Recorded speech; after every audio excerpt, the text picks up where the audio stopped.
Hey, what's up guys, Totallydubbed here, and today I'm going to give you a review on the Battlefield 4 single player. So, before I get into this, I want to say that there might be spoilers throughout this video, as in, obviously I'm going to be showing some gameplay of the single player, and therefore there might be certain bits that you might not be want to watch, because you want to live it through yourself, but that said, there is not much to live through.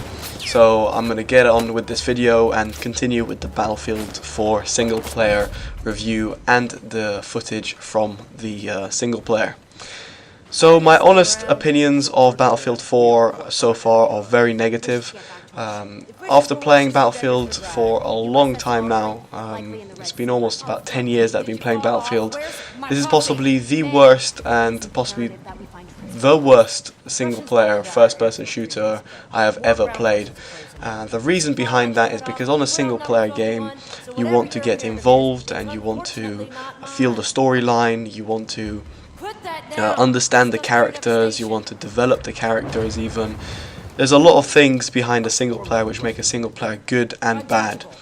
In my opinion, Battlefield 4 didn't really succeed in any sort of respect. The storyline was extremely boring, it was a little bit repetitive at times, it was very much predictable, you could see the ending coming, and it just didn't feel right. That said, the good things I did like about the single player was the fact that it used like a multiplayer effect, as in multiplayer feel to it. So the kills and the feel of the guns is exactly what you'd get in the multiplayer.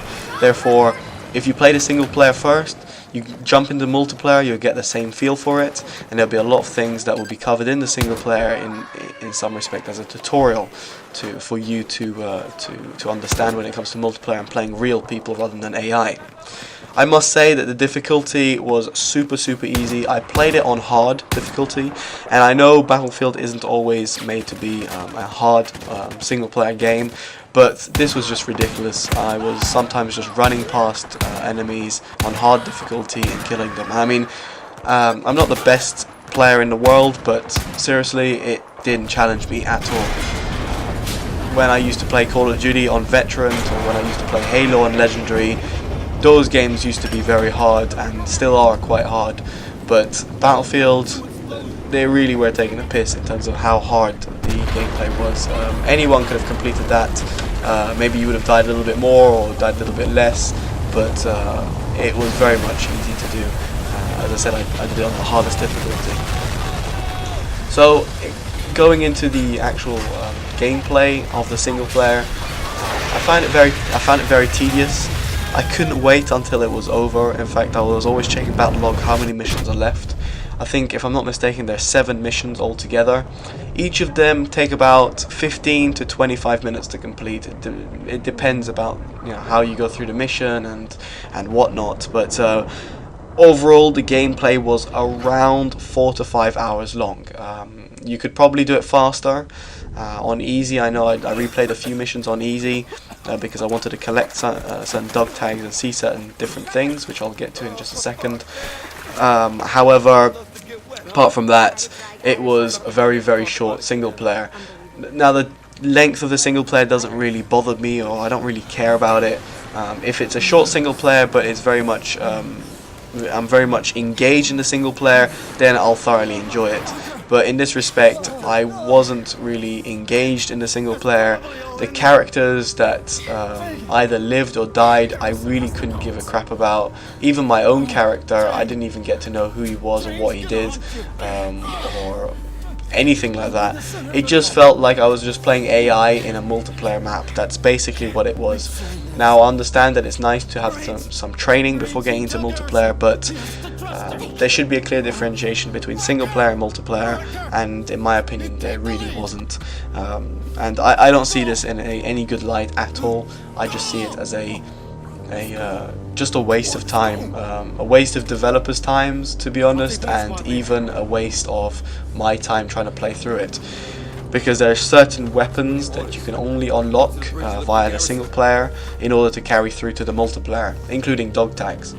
So there's certain things that you can pick up during the missions you can find some collectibles, and there are dog tags, and then you can use those collected dog tags in the multiplayer game for your soldier.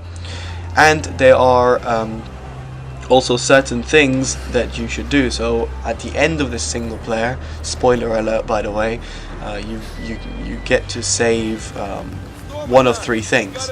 You're on a boat and you're supposed to blow up the enemy boat.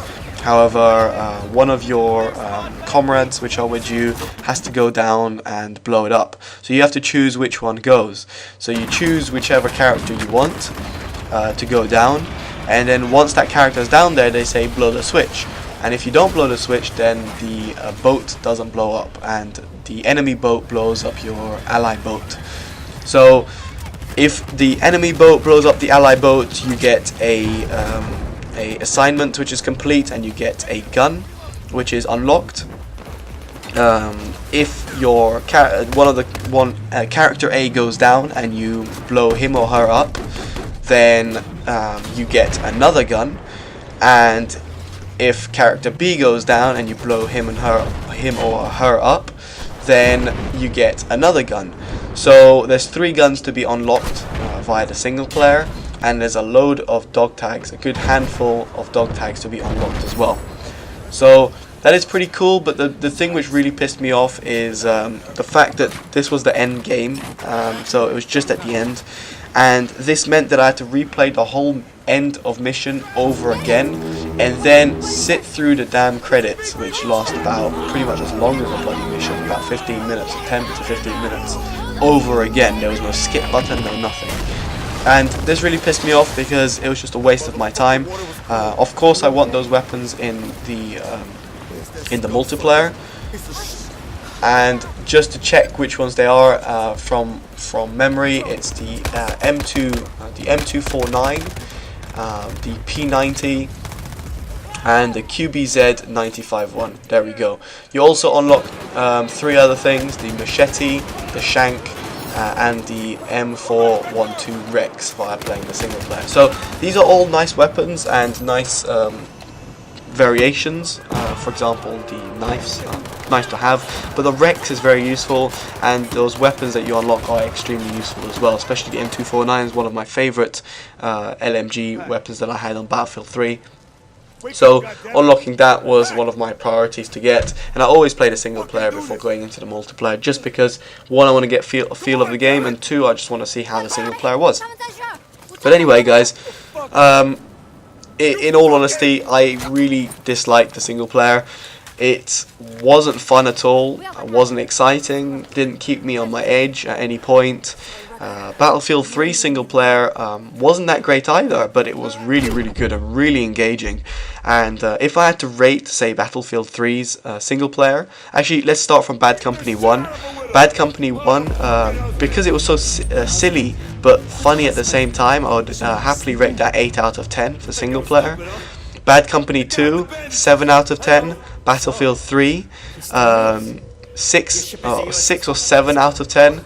And Battlefield 4, 2 out of 10. So that just gives you an example and like a comparison of how I would rate the single players. And the only reason behind that is not because of how much I laughed or how much I was like, oh, that's badass. No, it was more of the character development and how engaged you feel with the single player characters. And if I don't feel that at no point, then I don't see why I would be playing single player when I could just be playing multiplayer. At the end of the day, it's the same thing. Or if anything, I could just watch a movie and it would be just 10 times better than, you know, playing the single player.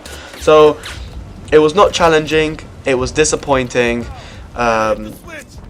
it was visually pleasing, it is kind of useful for multiplayer training, but there was no character development, it was very predictable, and overall very dull to play and extremely linear.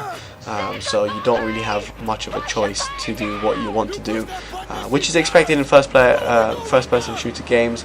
But for a game like Battlefield 4, or just Battlefield in general, I would have expected a little bit better. Anyway guys, I hope you've enjoyed this video and hope you've enjoyed some of the gameplay. And please do rate, comment, subscribe, and do let me know your comments below I will definitely look at them and will be intrigued to see what you say. Alright guys, totally dubbed out. Bye bye.